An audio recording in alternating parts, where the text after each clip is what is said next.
Pandora Syndrome. Written by April Walleen. Read by April Walleen. Directed and recorded by Andreas Gallego.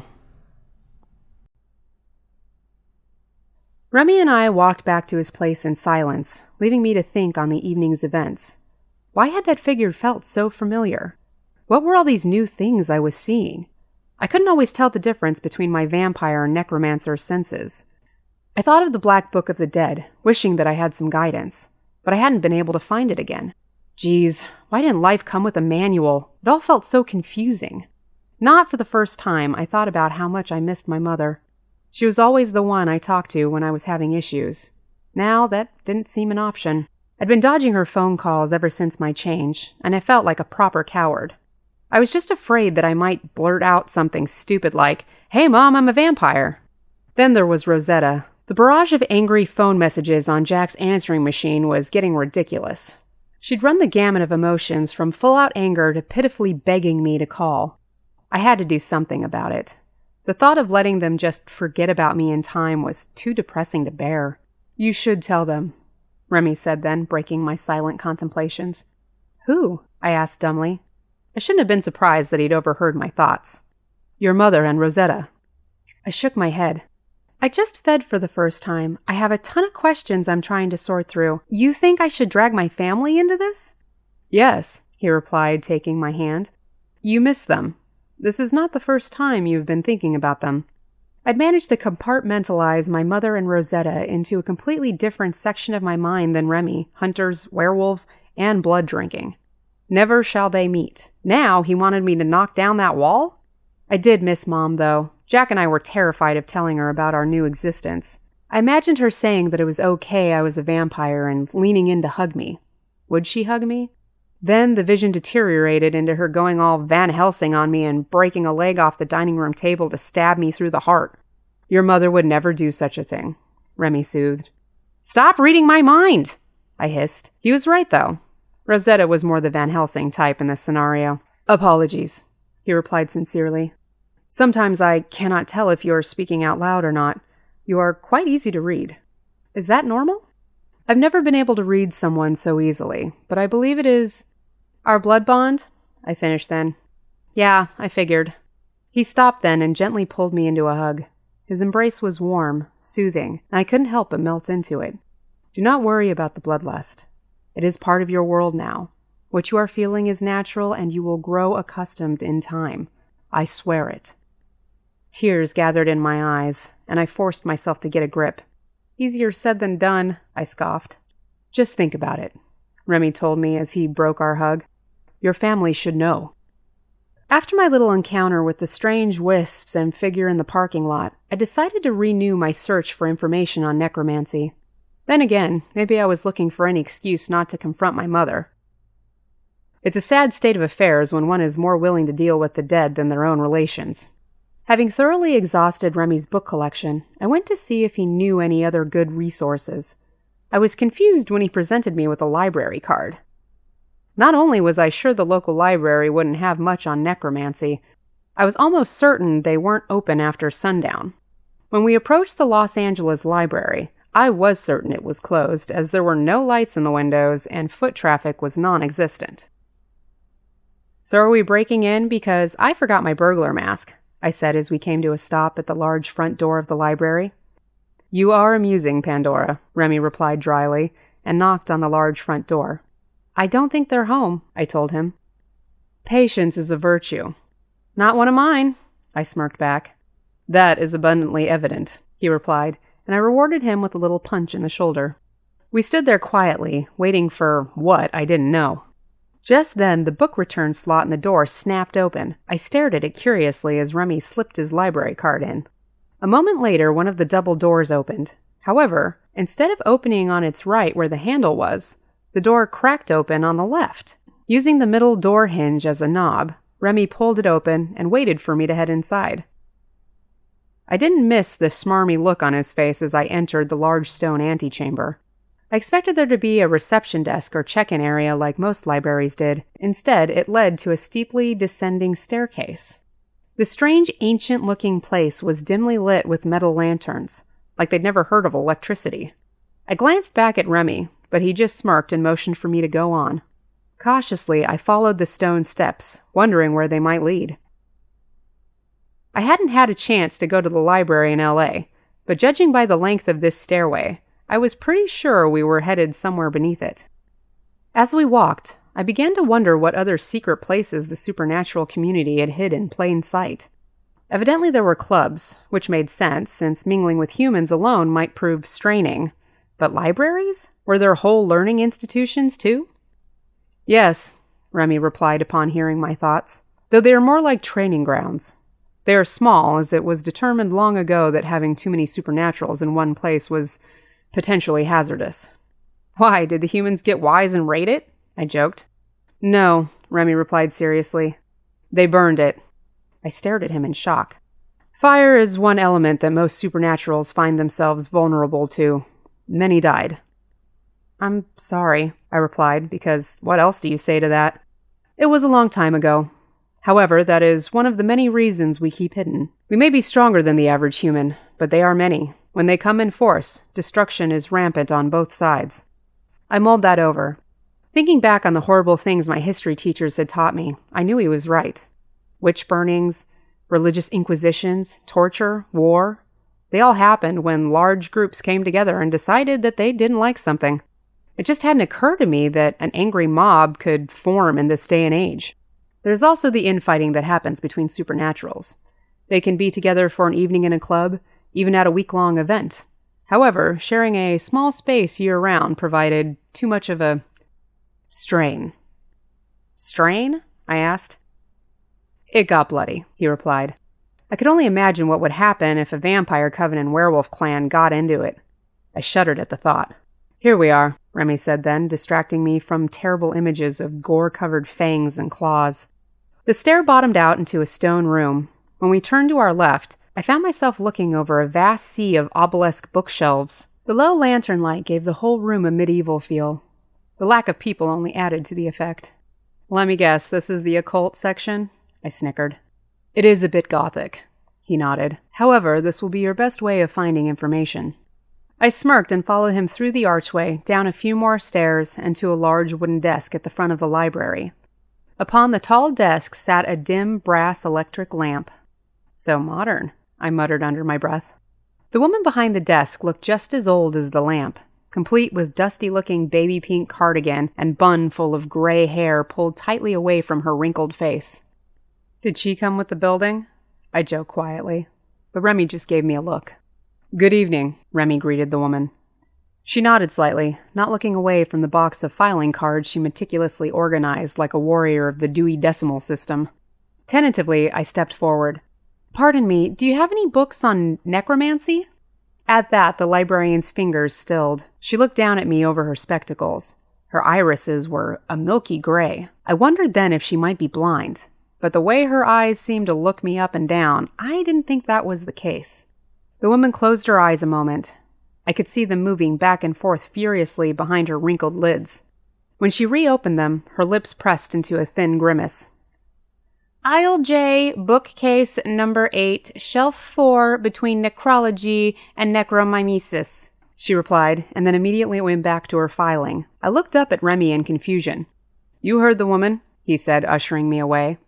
Okay, thank you, I told her like she wasn't the creepiest thing ever. The woman did not respond.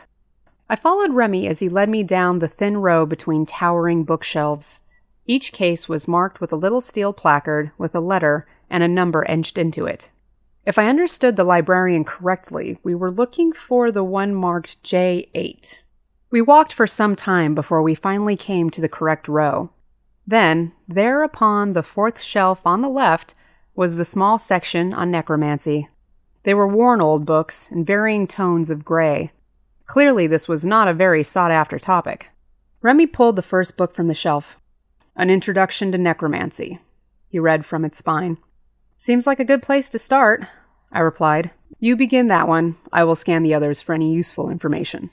All right, I replied, and took a seat on one of the lamplit desks lining the aisles. The book was old but well kept. I cracked it open and began to peruse its pages when I realized that it was written in Old English. I tried to make heads or tails of it, but Shakespeare himself would have had a hard time. I looked up at Remy as he brought me a small pile of books. Unfortunately, this is all they have, he told me.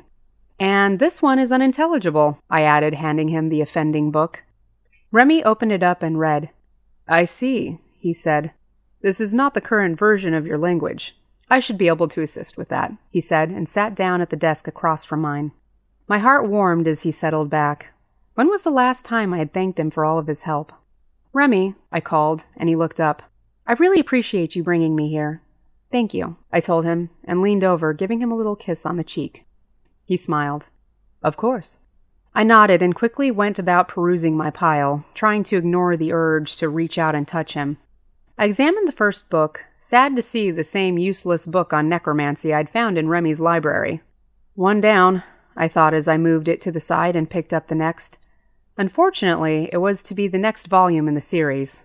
I groaned in annoyance and reluctantly opened it, hoping it would be better than the first. I was quickly disappointed. There were several more volumes in the Necromancer National Geographic series, and each was more unhelpful than the last. How this person had managed to get these books published, I didn't know. I assumed the overall lack of community information on the subject was a factor. When I was done, I turned to Remy. Any luck? I asked. Remy shook his head. I'm afraid there is nothing in here that we do not already know. He closed the book and then stood. I will go ask the librarian if there are any other subjects that might be helpful. Perhaps there could be more information under death or resurrection. Good luck. I nodded, glad I wasn't the one making the trek to do battle with the gray-eyed Gorgon. Just then, I wondered if she might actually be a Gorgon. If werewolves existed, why not Gorgons? I quickly banished the thought, not wanting to know. Remy gave me a knowing smirk, and then headed towards the front of the library. I looked back down to my pile of books, sad to find that it was now only 2 books deep. I opened the top one to discover a collection of illustrations. They were detailed, depicting undead constructs and their necromancer masters. I cringed. It looked like a collection of horror panels straight out of a Creepshow comic. Each page detailed creatures more gruesome than the next. In the beginning, the reanimated bodies were just shriveled and old. As they went on, the bodies became mangled. The flesh was in an array of decaying states, and the sinews more and more exposed. Some of the more unfortunate-looking creatures even had their skin pulled back with hooks to add to their fearsome appearance. Others had strange metal implements added to replace missing limbs. There were even a few whose body parts weren't even human. It seemed that some sick necromancer had started experimenting with goat horns, claws, and even tails. If this was what necromancy was truly about, I wasn't sure I wanted any part of it. The necromancers themselves weren't a pretty sight either. The few illustrated were depicted as old or gnarled, like they were only a step away from being claimed by death themselves. In all instances, their eyes were black as pitch, like 2 dark voids set back into their face. I thought of my own dark eyes. Hadn't someone said they'd sworn they had gone entirely black before? It was Jerry. He'd looked at them in horror when I'd stapled him. A shudder ran through me as I thought of the horrible pictures in the book. If I was capable of such atrocities, Jerry had gotten off light with the stapling. Once I was sure I had the gist of the gruesome picture book, I moved on to the last tome before me. It was thin, blessedly free of images, and only had a simple black cover with no other markings. My breath stilled then. It was the Black Book. I stared at it in awe. How many copies of this book were there? I examined it, worried that I might be hallucinating. We had been in the library a while. Then I noticed faint teeth marks near the spine and a strange stain. Against my better judgment, I sniffed at it. There was no mistaking that smell. Sarge. This was the same book I'd found when I'd left my mother's. I wanted to figure out how its reappearance was even possible, but the worry that this apparition might disappear again forced me past my awe. I cracked it open to find the same simple title, Book of the Dead. I flipped the page, finding a table of contents, which only read Chapter 1, 2, 3, and so on with no additional information. Helpful. I moved on to the first chapter. There wasn't much of an introduction. It simply had a basic breakdown of what a necromancer was. Though I'd been hoping to get into specifics, this take on the necromancer was much different than any account so far. This book stated that a true necromancer was a conduit between the dead and the living, a delicate balance that most necromancers never quite mastered. Most dove so far into death that they were eventually perverted and dragged down by it. Others clung so hard to life that they never grasped the true essence of death. Though they could manipulate the dead, they were too afraid to let death in, never gaining the ability to master it. I read on in fascination as it described the physical body of the dead versus the capabilities of the spirit. Most necromancers could only manipulate the body. Joining it with the spirit was the key to truly mastering the dead. I thought about Jack then. He didn't look like other undead, not the ones Remy had described and not the ones I'd seen in the book of twisted undead creatures. Had I naturally managed to combine soul with flesh? If that was as rare an ability as it seemed, that might just be the answer to Jack's independence. I didn't know how much time passed as I read. My mind was too ready for the information, too excited by the chance to learn more about this odd and unique power. Once I'd finally passed the introduction to necromancy, I came to Chapter 2, Raising of the Dead. I sat up a little straighter as I turned the page. Sure, I had brought Jack back, but I had no idea what I was doing. I was excited that there was a skill to this, one I could learn to wield. The chapter, much to my dismay, began with a warning. The raising of the dead was an intuitive art that could be horribly mangled if done improperly. My heart sank as my mind once again turned back to Jack. What if I had botched bringing him back? I didn't want to know, but I knew I needed to read on. Better to be aware of potential repercussions so I could try to avoid them. The subsequent paragraphs described lost souls, twisted flesh, and tortured creatures. My stomach lurched. Sadly, the gruesome picture book before seemed to align with these descriptions. If this is what most necromancers did, then according to this, most necromancers were not doing it right. I was relieved when I finished reading, and yet apprehension claimed me as I realized what terrible damage I could sow. I paused, not sure if I wanted to go on. Unfortunately, my powers were there whether I wanted them or not. If I didn't figure out how to control them, I could hurt someone. Sure, they were dead creatures, but souls were another thing.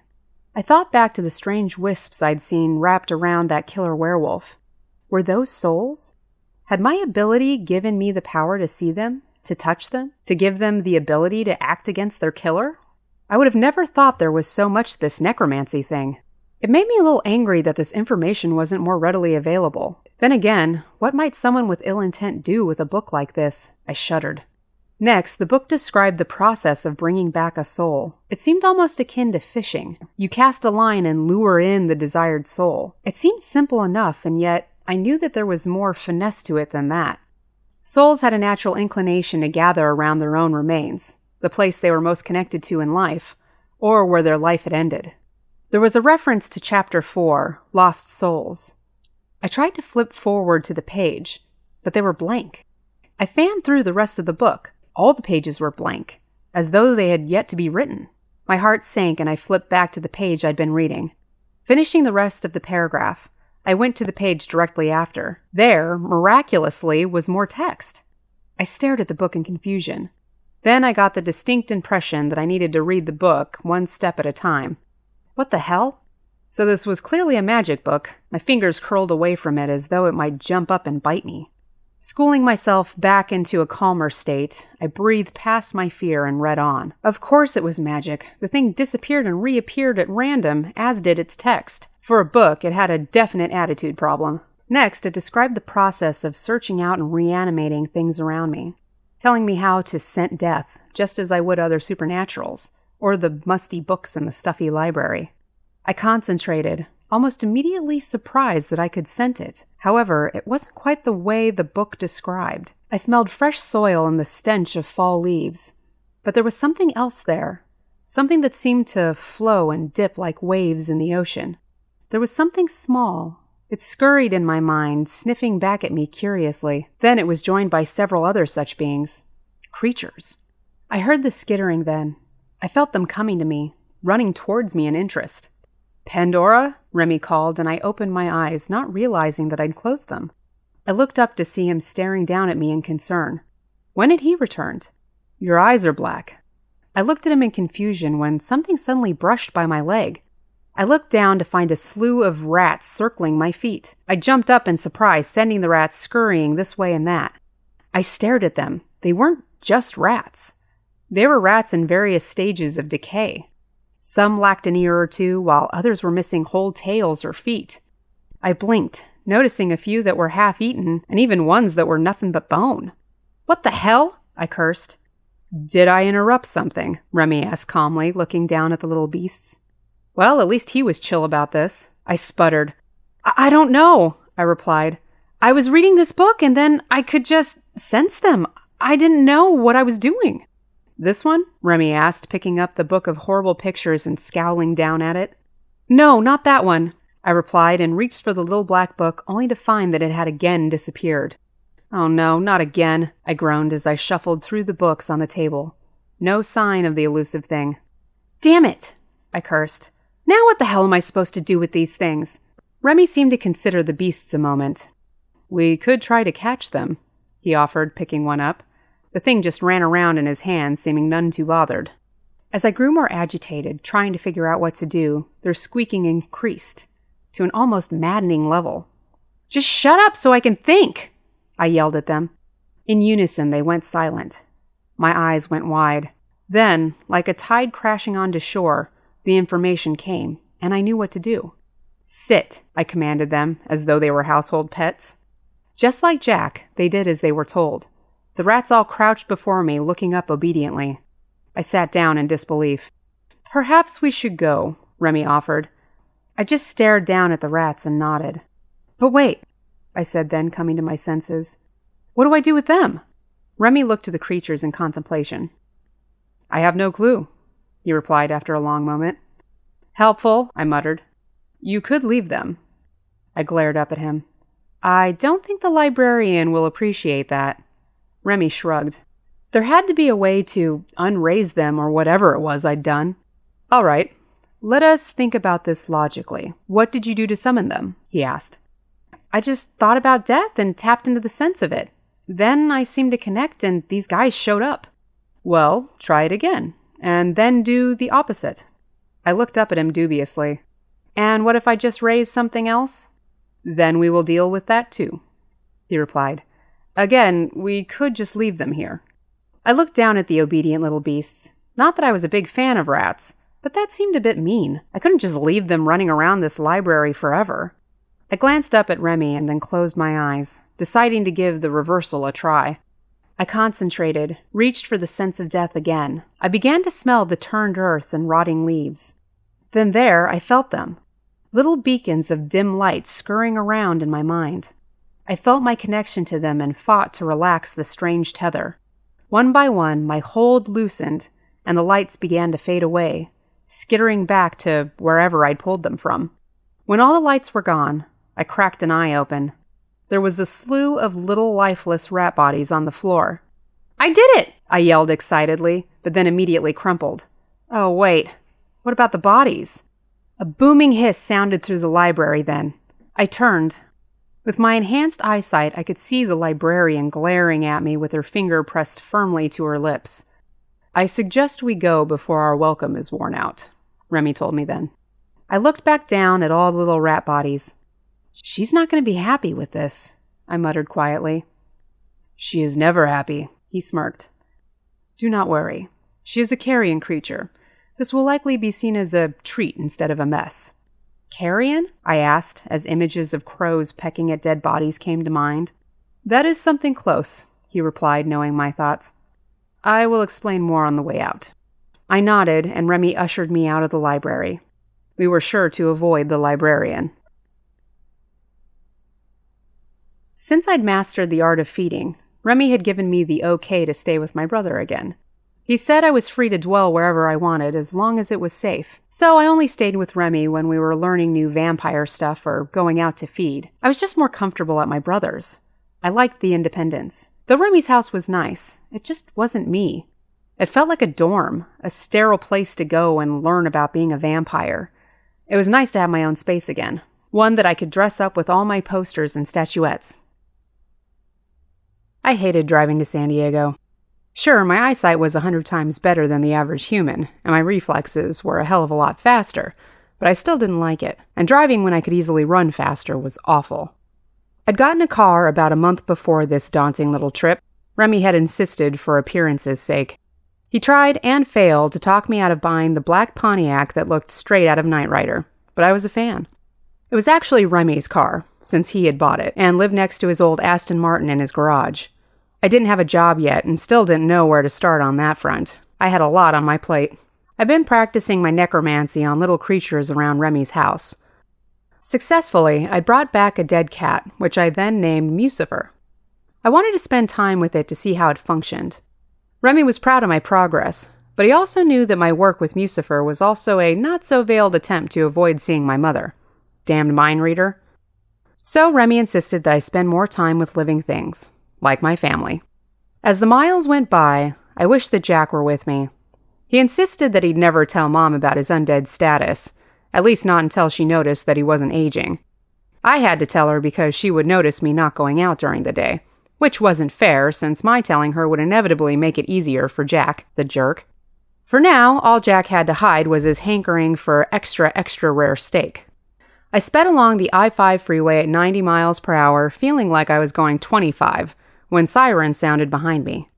I looked up into my rearview mirror to see the lights of the highway patrol car. Well, that's wonderful, I groaned to myself, and pulled off to the side of the road. I'd gotten a speeding ticket before, and it had sucked. I remembered some a-hole clown in my college algebra class once saying that girls could get away with getting out of tickets. Liar. The cops had no sympathy, especially not for tears. In fact, I think the tears just made them angrier. A tap-tap came to my window then, and the unwelcome glare of a flashlight shone in my face. I rolled down my window and looked up into Magnum P.I.'s mustache.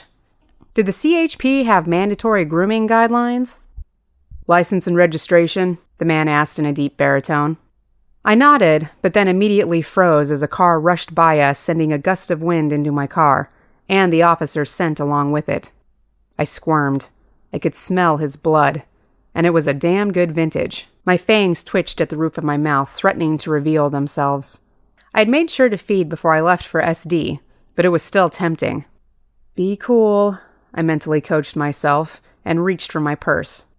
Thankfully, I didn't have to dig around for the registration since it was still plastered to the new Pontiac's windshield. I handed the man my ID and prayed that my fangs would stay put. What seems to be the problem, officer? I asked pitifully, trying not to look at the slightly throbbing pulse at the base of his neck. Do you know how fast you were going? No, sir, I'm sorry. I'm not used to this car yet. Another car passed and the wind rushed in again, stirring the air. This time it was the officer who froze. Blood colored his cheeks and his lips parted beneath the thick mustache. Instantly, I knew what was happening. I could sense his blood quickening. It was just like the shop boy on my first feeding. He was succumbing to my vampiric Spanish fly. It's a nice car, he commented, putting down his notepad and leaning into the window. He was just out of biting range. The fact that I knew that instinctively was a little disconcerting. Thank you, sir. It's my boyfriend's, I said, putting subtle emphasis on the word boyfriend. Lucky guy, he smiled. Look, I'm due for a lunch break. There's a little diner off the next ramp. You should join me. No, that's okay, sir. I'd just like to be on my way. He stopped and considered. I held my breath, closed my eyes, and thought of something disgusting so I wouldn't be hungry anymore. Something like the smell of Jack's gym socks. Once I was thoroughly grossed out, I peeked up at the cop. He was the picture of civil law enforcement once again. Thank goodness I'd managed to curb my flood of pheromones. The officer cleared his throat awkwardly and straightened up. Well, let this be a warning. Good evening, he told me, and hurried off toward his squad car. I exhaled. That was close, I thought as I watched him pass me, his taillight shrinking into the distance. I marveled that I could smell his blood so keenly. I had wanted it. This was not a good start to my evening. After an hour and a half of driving, instead of 2 hours, thank you, new sports car, I pulled up in front of my mom's house. The lights were on, and I felt a lump form in my throat. I parked the car out front next to Rosetta's little Escort and trudged up to the door of my old home. Before I even had my hand to the knob, it swung open. I looked up in shock to find my mom's boyfriend, Rick. Oh God, was I going to have to deal with him too? His eyes were wide as he looked down at me, like he had just been electrocuted. Hey, Rick, I greeted him without enthusiasm. Mom home? As usual, he just stood there with that blank Rick stare silently locked on me. "You gonna let me in?" I finally asked. "Yes," he replied stiffly, and shifted his gaze to the floor. He stepped aside to let me pass, but as I moved, he abruptly placed a hand on my shoulder. "Wait." I paused in surprise. There was a strange sense about Rick, something I'd never picked up before, and it was quiet. Dark. I started to get that strange, disconnected feeling I hated so much. He quickly let go of me. The feeling disappeared then, leaving me to wonder if it had really been there. Maybe Remy was right. Perhaps I had been spending too much time with Mucifer. Rick usually had a stoic, unaffected vibe about him. Today he looked like someone just stepped on his kitten. Had Mom broken up with him or something? "Everything will be all right," he told me with slightly furrowed brows and then rushed off down the lawn. He'd said the same thing to me after my little incident at Grandma's funeral. Shaking off the bizarre interaction, I headed into the house and was immediately assaulted by a smattering of doggy drool. If not for my creature of the night status, I would have been on the floor covered in over-enthusiastic dog. Laughing, I scratched Sarge behind the ears. It was good to see him, though I'd never quite realized just how much he smelled. He reeked of dog stench and something else I couldn't quite identify. Aside from dog smell, I was hit with an array of strong odors. My grandma had been dead for months, but somehow the place still reeked of stale smoke and a disturbing musty scent. I shivered when I realized that it was the smell of death. Damn, my new senses were keen. I tried not to panic. Was something wrong with Sarge? Or Mom? It couldn't be Rosetta, could it? My mother and Rosetta sat on the couch with dismal looks etched upon their faces. I wanted to comfort them, but I could smell their blood from where I stood. It was unsettling to associate them with food, so I kept my distance, trying to block out the scent. When they finally realized I was standing there, Mom rushed off the couch to hug me. If I'd been human, she would have squeezed the breath out of me. Between Mom and Sarge, I wasn't sure I would survive the visit. Rosetta just sat silently glaring. I supposed I deserved that. "Hi, Mom. Hi, Rose," I called meekly. "I thought you would be here hours ago," Rosetta grumbled. Mom ignored her. "How is LA? What have you been doing with yourself? Has your brother been eating well?" Mom asked in one breath. "Goodness, honey, hugging you is like squeezing a rock. Have you been working out?" "Yeah, I started, running." I backed away a little then, cleared my throat, and jutted a thumb towards the doorway. "So, what's up with Rick?" I asked, hoping to distract from her 20 questions routine. "Oh, nothing," Mom sighed, her whole demeanor shifting suddenly. But then she forced a smile. "Anyway, there's so much I want to know." I opened my mouth to speak, but she cut me off. "Oh, what do you think of the house? I had all the rugs cleaned and the drapes washed. It's like a smoker never lived here, right?" Mom was switching conversational gears so fast I wasn't sure I'd be able to keep up. "Yeah, it's great," I lied. Either my senses were stronger than I thought, or Mom had gotten ripped off by whatever cleaning service she'd used. "I miss your grandmother, but the smell of her cigarettes made me crazy." "Oh, I feel like I haven't seen you in forever," I sighed. "It hasn't been that long." 6 months, Rosetta replied tartly. Okay, I guess it had been that long. "How have you been, Rose?" I asked her, half hoping to get an answer and half hoping to distract Mom. "What do you care?" Rosetta asked. Well, that wasn't helpful. "How is your brother treating you?" Mom continued in lieu of Rosetta's lack of conversational contribution. "Are you two getting along? Every time I call him, he sounds tense."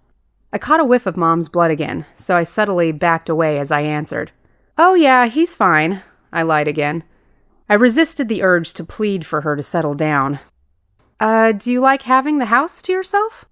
"It's lonely," she replied, avoiding my gaze then, and I felt like a shit daughter for leaving her there alone. "How about you tell me why you've been staying away?" she said, taking her seat on the couch next to Rose, "so we can just get it out of the way." "What makes you think I came to tell you guys something? Maybe I just wanted to see you." "Sweetie," Mom said, "you called me without any prompting, told me you were coming down, and even invited Rose along for the visit." She replied as though that were proof enough. "Now, since you volunteered to come down here, I assume you need to talk to us. So talk," she pleaded. Looking at her, I knew Remy had been right. I had to tell her the truth, but my resolve was wilting. I looked to Rosetta, who waited expectantly for me to answer. I steadied my breath and tried to figure out how best to phrase, "Hey guys, I'm a vampire." Another strong whiff of blood wafted by me then, and I shot across the room, not wanting to smell them. In unison, they jerked back in surprise. Oops, too fast. I took a couple more careful steps back. Soon, the acrid smell of stale smoke and soap covered the scent of blood. I sighed in relief. "Honey?" Mom asked tentatively. "Are you okay?" "Yeah, I'm just on a new diet," I blurted. Guess that was as good a start as any. "You're on a new diet? That's your news?" Rose spat. "That's what you came all the way down here to say after avoiding us for months?" I paced a bit as I contemplated walking out the door, leaving my mortal friends and family behind. I didn't want to burden them with this. "Jesus, just spit it out, Dee!" Rose yelled impatiently, sending the last bits of my hesitation skittering away. So I said it all at once. "I'm a vampire. That's what I came to tell you. Are you happy? Now you know." Mom and Rosetta just blinked at me a few times. "You're a what now?" Rosetta asked in disbelief. I buried my head in my hands, wondering how I could explain this better. "You mean you're going, what's the word, goth?" Mom offered. "No, Mom," I replied. "I'm a vampire. I sleep during the day, I have fangs, and I crave blood. It's exactly how it sounds." Mom ran a tense hand through her hair in contemplation. Rosetta just looked stunned. "You've got to be kidding me," Rose fumed. "You disappear for several days, reappear just fine, ignore us, and now you come all the way down here to tell us that you're a fictional creature?" "All except the fiction part, yeah, pretty much," I replied. "Well, maybe you should see somebody about this," Mom interrupted helpfully. Rosetta just rolled her eyes. "No, I'm sure a doctor couldn't help me with these." "Brace yourself," I told them, and then opened wide, forcing my fangs out. Mom and Rosetta jumped back. "Those aren't real," Rosetta gasped, her anger shocked completely out of her. I nodded. "They are." Mom leaned in to take a better look. Her eyes went wide, but she kept inspecting them until she was satisfied. "You could probably get them filed down," she offered. The logical, fear-inducing part of her brain clearly hadn't started firing yet. "Assuming we believe you," Rosetta piped up then. "What else does it change?" There was a strange look in her eye that was either suspicion or fear, possibly a combination of both. I took a moment, happy they hadn't tried to stake me yet. "I'm also pretty strong," I added. As a demonstration, I walked over to the dining room table, picked it up, and then lifted it over my head. They both stared, jaws bobbing as they tried to form words. "Careful, your grandfather made that," Mom said in a daze. Delicately, I put the table back down and took a seat in one of the chairs. We sat staring at one another, not quite knowing how to proceed. "Are you guys all right?" I asked them after a moment. Rosetta shook her head no, but Mom seemed to be made of sturdier stuff. "Oh, yes," Mom smiled, staring at me like I was something shiny and new. "I'm sorry, I'm just fascinated." "You're what?" Rosetta and I asked at the same time. "Is it true vampires live forever?" Mom asked in interest. "If no one goes out of the way to make sure we don't, yes," I laughed a little, and she grinned. Rosetta, on the other hand, sat looking horrified. I was shocked to say the least.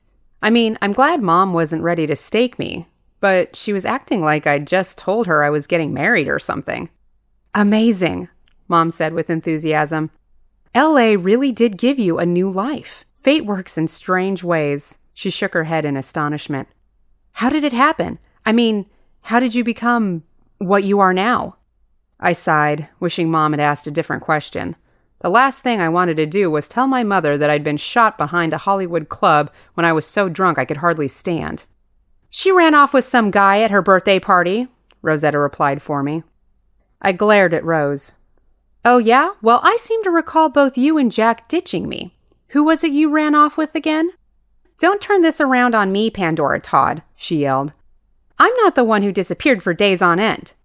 "Because I'd gotten stranded at a club by my supposed best friend," I yelled back. That's when Mom stepped in. "Now, girls, no amount of yelling at one another will change anything." Rosetta and I stood silent, properly chastised. "Look," I said then. "I didn't have much of a choice," I replied pointedly, not wanting to bring up the gory details. "His name is Romulus. He's the one who, well, gave me this new existence. Rosetta rolled her eyes at me. I've got to go, she said, and abruptly stood. Rose, I called. No, she replied, stopping me. I'm sorry for whatever happened to you, but you're not you anymore. That's not true, I protested. I'm still me. Are you? She asked me then. Do you drink human blood with those fangs? Taking a steady breath, I reluctantly nodded. Can you stand sunlight? I shook my head. Can you control my mind? She asked then, and I couldn't help seeing the fear in her eyes. Rose, can you? She insisted fiercely. No, I replied. Then you can't change my mind, she told me, and headed for the door. Rosetta, my mom called after her. I'm sorry, Miss Todd, for the loss of your daughter. I wanted to stop her, for her to come back, but she was already gone. Don't worry, honey, Mom soothed me. She's always had a stubborn streak. I'm sure she'll come around. I nodded, but I had the definite feeling that she was wrong. So, tell me more about this Romulus, Mom continued, trying to distract me from Rosetta's sudden exit. Is he your boyfriend? That got my attention. I blushed darkly. Well, no. I mean, it's complicated. Complicated how? Mom asked curiously. He didn't hurt you, did he? She asked, worry etched on her face. No, nothing like that, I soothed. Oh, good, Mom sighed. Then what's the matter with him? She asked. I couldn't bring myself to tell her about the mind reading, and the bloodlust, and the blood bond, but it was nice to just talk with my mother again. Does he care about you? She continued. I paused to consider that. I think so, I replied. I can sort of feel it on him when we're close to one another. Do you care for him? She asked with a hint of a smile. Yes, I replied a little too quickly for my taste. There's more, though. A lot more. I'm overwhelmed, Mom, I told her sadly. It's one of the reasons why I'm here. I missed our talks. I missed you. I missed you too, honey, she said and placed a hand on my cheek. It felt wonderful, warm, and comforting. Thankfully, I'd gotten used to the smell of her blood and no longer noticed it. That was a relief. You look good, she said then, if not a little pale. It's funny, I always knew there were things in this world I couldn't understand, she told me, looking at me again like I was something new and interesting. It was surreal that she was accepting things so quickly, though maybe she was a little too enthusiastic. You have to understand, Mom, we are predators, I warned her. Rosetta was definitely right about that. It hurt that she was afraid of me now, that she thought I was some kind of monster. But when I thought about it, she was right. I could easily hurt her now. I belonged to a class of creature that would drink her blood. I'd done it to my brother, hadn't I? You know, humans are predators too, Mom replied, interrupting my bleak thoughts. Sarge started barking then. Mom sighed and closed her eyes in annoyance. Sarge, quiet, she yelled, but he just continued barking at the door. He never really listened to Mom. Quiet, boy, I told him, and he went silent. I blinked. It was an immediate action, and struck me as wrong. Thank you, Mom sighed. My blood ran cold as Sarge sat looking up at me in silent reverence. Slowly, I knelt down next to him and sniffed the air. There it was again, the smell of the dead, the smell of graveyards. It was coming from Sarge.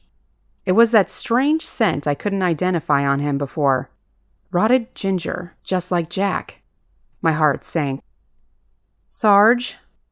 Lay down, I commanded, and he quickly lay on the ground. I groaned. You're so good with him, my mother commented, watching us. I'd send him up to L.A. with you, but the house would be utterly lonely without him. All I could do was stare at my poor undead dog. I couldn't believe it. All this time, the stray I'd found hurt on the sidewalk had been dead. Like Jack, Sarge looked completely normal. I always knew he smelled, but I just thought that was normal dog stench. He'd never eaten the dry dog food we tried to give him either. Just the wet stuff. Meat. I had to be sure, though. Sarge, I whispered tensely. Drop dead. Instantly he fell to the carpet, unmoving. I felt like I might pass out. What's wrong with Sarge? Mom asked then, interrupting my near panic attack. Nothing, Mom, I replied and then whispered for him to get up. A second later, Sarge was up and scratching at his fleas as though nothing had happened. I need to go home, I told Mom, gave her a quick hug and headed for the door. Already? Mom asked in surprise. All I could do was nod. I had to get out of there. Had to think. To process. Mom, I'll visit again soon, I promise. I love you, I told her, and was out the door before she could protest any further. For a second I thought Mom would try to convince me to stay. I love you too, she simply replied, following me to the threshold. I just gave her a hug and headed back to my car.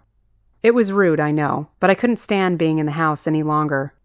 I probably should have told her about Sarge, but that would likely lead me to tell her about Jack. I'd eventually tell her about my bringing people back from the dead, just not yet.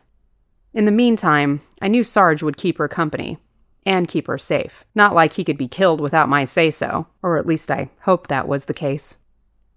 I was halfway back to LA before I finally began to calm down and started to see the situation positively. It was good that Mom hadn't freaked out. It meant I could visit her without fear, and Jack could probably tell her his little secret. Rosetta, on the other hand, was gonna take some work. If she thought she could just dismiss me and I'd stay away forever, she was wrong. I would give her time to process. Maybe another 6 months to a year. She probably wouldn't be happy to see me again, but we'd been friends since first grade, damn it. She wasn't getting rid of me that easily. I thought of Sarge a lot on the drive home. There was a little spark of joy when I came to grips with the fact that he was already dead. Just like Jack, it meant I would never lose him. When I got back to my brother's place, I could hear all sorts of noises coming from Jack's room. Guess he had another naked house guest. One of the downfalls of going back to my brother's. I groaned in dismay, not wanting to listen to them all night. I was also a bit miffed that he was preoccupied.